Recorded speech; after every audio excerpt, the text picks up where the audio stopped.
Alléluia. Une maman veut parler. Alléluia. Amen. Je bénis le nom de Dieu ce soir. Voilà, Jésus. Vraiment, votre enseignement nous fait du bien ce soir. Amen. À partir qui m'a plu, vous avez parlé des secrets de Dieu. Oui. Un secret de Dieu ne doit pas être. Par exemple, on voit dans les églises, parce que nous on a parcouru beaucoup d'églises avant d'arriver ici. C'est ça. Le secret de Dieu, il doit encadrer ses enfants et puis être amour. Amen. Il doit aimer ses enfants. Amen. Et on ne doit pas voir un secret de Dieu arriver. Quand il arrive, en tout cas, tu es troublé. Tu es troublé. Tu es troublé. Mhm. Puis c'était de Dieu, vraiment, tu peux avoir un problème, puis aller vers lui l'expliquer. Parce que tu as peur de lui déjà. C'est ça. Tu as déjà peur. Oh, c'était de Dieu, c'est celui-là même qui doit encadrer. Amen. Quand tu as un problème, tu dois aller vers lui l'expliquer. Amen. Tu dois solution à ton problème. Amen. Mais si tu as peur de lui, quoi, tu peux aller vers lui. C'est ça. Mais ici, nous, à EHC, ici, là, on a un père vraiment. Alléluia. On a un père vraiment. Gloire à Jésus. Malgré nos comportements, en tout cas, non, on ne peut pas dire je suis parfaite, hein. Personne n'est parfait cette terre-là. Oui. Mais il nous aime. Amen. Alléluia. On acclame le Seigneur Jésus-Christ. Gloire à Jésus-Christ. Amen. Oui, qui d'autre aussi? Qu'est-ce qui t'a touché? Qu'est-ce qui t'a plu? Oui. Oui, voilà le frère qui donne le micro. Ce qui m'a impressionné, c'est quand vous avez commencé au début. Oui, hier. Non, Aujourd'hui. Quand vous avez distribué ces affaires. Oui, l'exercice qu'on a fait. Voilà. Connaître son assemblée chrétienne. Les 6 priorités qui régissent l'Église. Oui, les 6 priorités de l'assemblée. Oui, L'Église. oui, c'est ça qui t'a beaucoup mal. Voilà, ces 6 priorités-là. Oui. Et je pense que si dans les églises, ces 6 priorités-là, on les prend vraiment en considération, Oui. l'Église va connaître vraiment une bonne santé, comme on le dit. Amen. Amen. Amen. On acclame le Seigneur Jésus-Christ. Gloire à Jésus-Christ. Alléluia. Gloire à Jésus-Christ. Que Dieu soit loué. Oui, qui d'autre aussi? Qu'est-ce qui t'a touché dans tout ça? On a dit beaucoup de choses, hein? Tu as écouté, tu étais là. Supposons que tu vas là-bas, mais ils ont dit quoi là-bas? Tu as dit quoi? Si on te demande à la maison, mais tu es parti à ce séminaire-là, qu'est-ce qu'ils ont dit? Qu'est-ce que tu as dit aux gens? Comment tu vas répondre aux gens? Ah, tu as quitté où? Je suis quitté un séminaire. Ah, ils ont dit quoi là-bas? Qu'est-ce que tu vas répondre aux gens? Qu'est-ce que tu vas dire aux gens? Ils vont te poser cette question. Qu'est-ce que tu vas leur dire? C'est ce qu'on te dit de nous dire maintenant. Amen. Voilà. Qui d'autre aussi? C'est fini? Je vais un peu continuer dans ce que je disais. Oui, vas-y. Vas-y. Pourquoi je dis que ça m'a impressionné? Oui. Parce qu'aujourd'hui, Parlez dans le micro. voilà, parce qu'aujourd'hui, quand on parle on va d'abord citer les 6 priorités, Oui. que chacun de nous soit au même niveau. Oui. J'ai seulement 10 priorités, mais je n'ai pas dit. Voilà, les priorités sont entre autres Oui.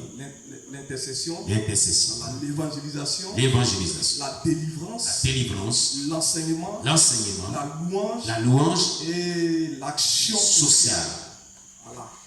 Aujourd'hui, la plaie même de l'Église, à part, oui, les sons d'abord, on peut mettre les autres à côté, mais l'action sociale, L'action sociale. ce pan-là, vraiment, ça crée même des frustrations au sein de l'Église. C'est ça.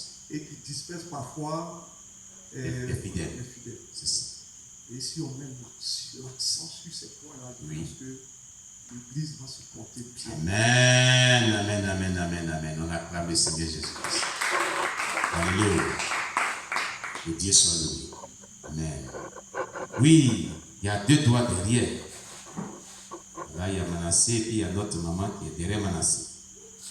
Bon, moi, c'est une question que je voudrais poser. Oui.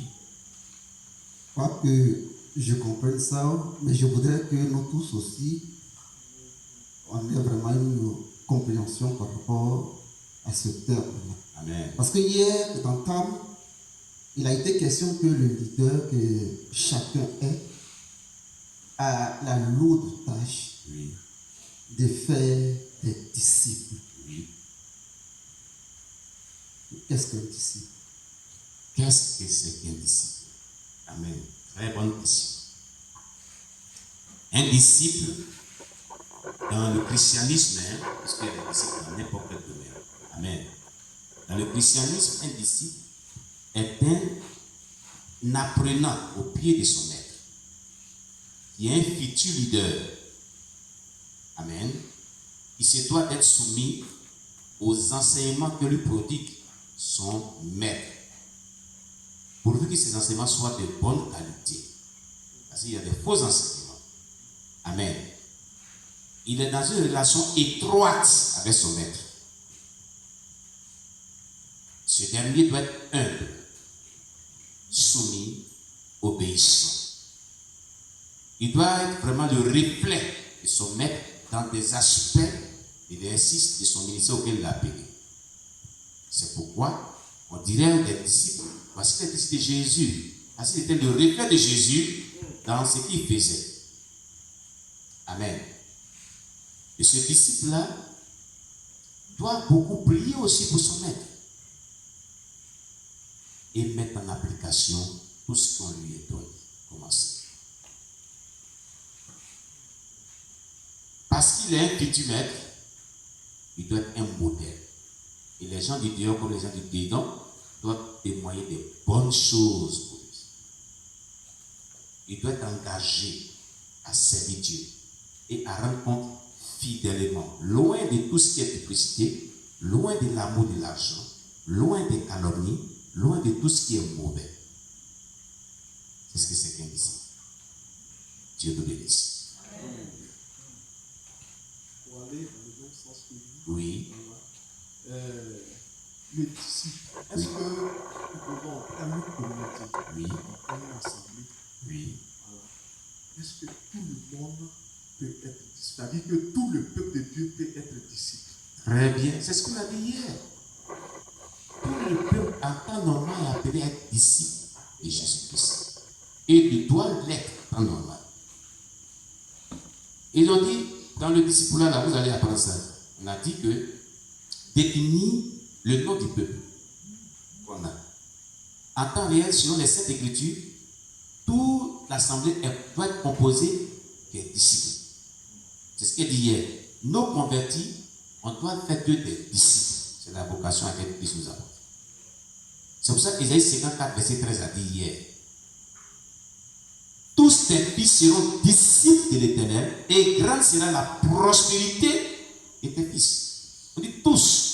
C'est-à-dire toute l'assemblée juive, toute l'assemblée chrétienne est appelée à être disciple de l'Éternel.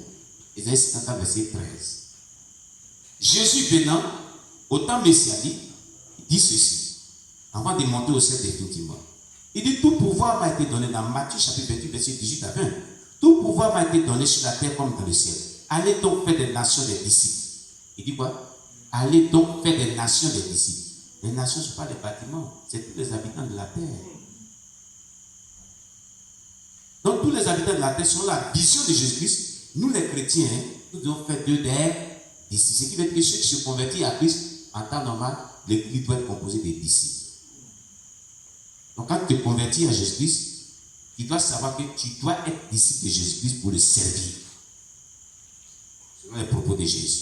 La vision principale que Jésus communique, quand il dit allez faire des nations des disciples, les baptiser au nom du Père, du Fils et du Saint-Esprit, et enseigner ce que je vous ai prescrit. Voici, je suis avec vous jusqu'à la fin du monde. Quand il le dit, il veut dire que chaque chrétien, désormais, doit être disciple de Jésus-Christ.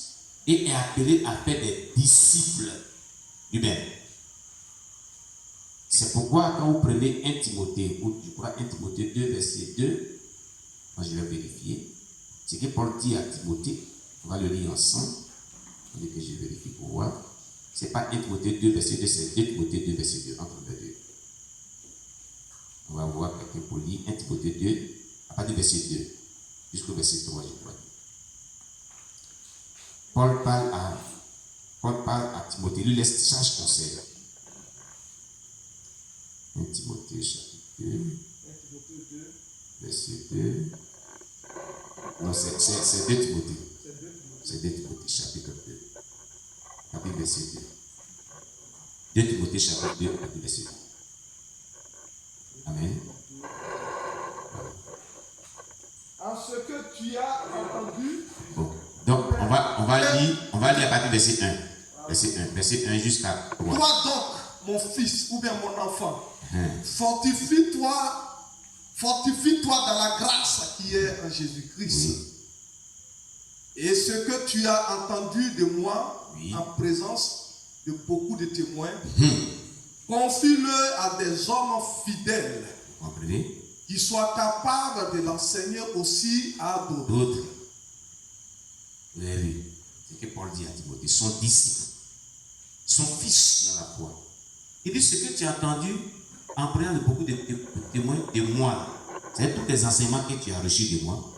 Confie-le pas à n'importe qui. Des personnes qui seront fidèles.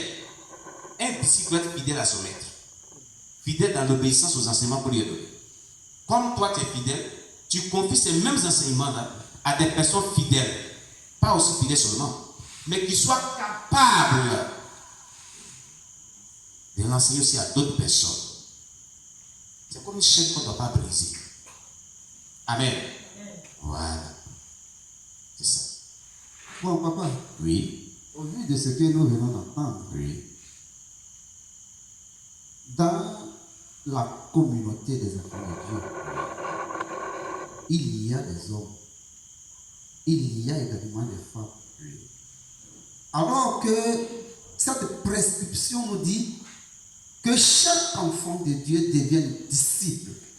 Or, ce que vous venez d'expliquer tout à l'heure, quand on est disciple, c'est apprendre et communiquer C'est qu'on a. ce qu'on a appris. Oui. Mais j'ai souvent entendu dire, la femme n'a pas le droit de prêcher. De prêcher. Est-ce que c'est une vérité? Oui, c'est mentionné dans la Bible. Et c'est l'apôtre Paul qui l'a dit. Il dit, je ne permets pas à la femme de prendre l'autorité sur l'homme, d'enseigner dans une assemblée chrétienne où il y a des hommes. Les textes sont là. Ce n'est pas une invention. Il le disait à une assemblée et lui-même le dirigeait. C'est Paul qui le disait. Les textes sont clairs, hein, on va voir ça. On va lire. Amen. Voilà. Je vais voir la concordance rapidement. Voilà. Excusez-moi. Voilà.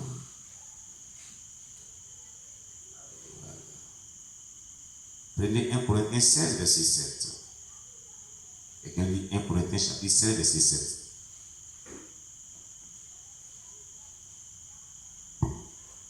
Ah, c'est ça. C'est pas ça. C'est pas ça. C'est pas ça. Je ne connais pas. Allez.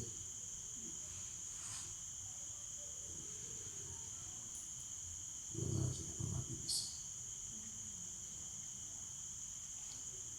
Je ne connais pas. Ça peut être quoi? Je vais prendre la Bible pour vérifier.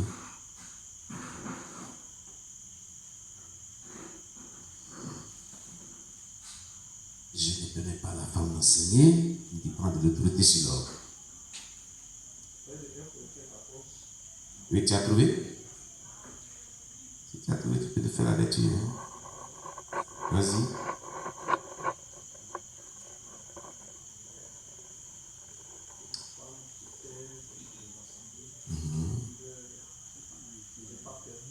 Dis enseigner, dis parler. Mais qu'elle soit soumise selon que Dieu aussi Le dit. Ok. Bien. De toute évidence. Amen. Voilà. Ce sont des réalités qui sont dans la Bible. Amen. Bien. Mais il faut centrer bien ce que nous sommes en train de dire. On fait le disciple dans tous les domaines. Quand on parle d'un disciple, on peut être disciple dans tous les domaines. Mais ce que Paul dit ici, ce que la Bible dit ici concernant la femme, je ne permets pas à la femme de prendre l'autorité sur l'homme ou d'enseigner dans une assemblée des saints. C'est ce qu'il dit, dans une assemblée des saints. Voilà, mais qu'elle garde le silence. Amen. Voilà. Supposons, je ne vais pas rentrer dans un débat de doctrine. Amen. Mais je vais vous dire ce qui est vraiment vérité, en réalité. Quand vous prenez l'église a évolué sur... L'histoire de l'église est dans la Bible. L'histoire de l'église, c'est Actes des apôtres.